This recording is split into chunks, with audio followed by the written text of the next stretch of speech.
saison passe, une autre la remplace. À chaque saison, ses fruits, ses légumes, voire ses épices.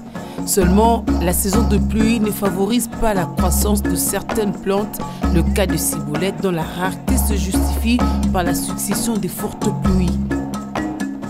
La ciboulette, une des épices les plus utilisées de la cuisine congolaise, sa rareté sur le marché implique la majoration de prix. J'ai constaté qu'il y a des ciboulettes mais un peu jaunâtres là. Il faut un peu marcher pour trouver les ciboulettes qui est bonne.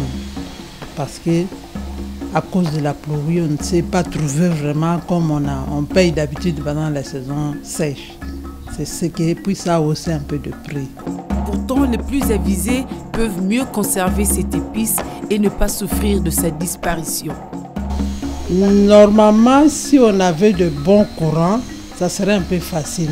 Si on a un congélateur, on peut en procurer beaucoup, bien nettoyer, couper en petits morceaux et puis mettre dans le congélateur. Ça peut aller même pendant 2 mois, pendant la saison de pluie par exemple, on peut en avoir à la maison. Tandis que le vendeuse enregistre assez de pertes pendant la saison de pluie.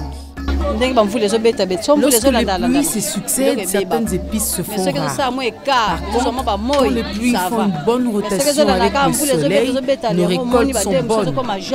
Parlons de la ciboulette, elle est très en vue sur le marché pendant la saison sèche. Parce que pendant la pluie, la boue ne favorise pas la croissance de cette épice. Toutefois, dans les causes de la rareté de cette denrée alimentaire, l'impraticabilité des routes n'est pas à mettre de côté.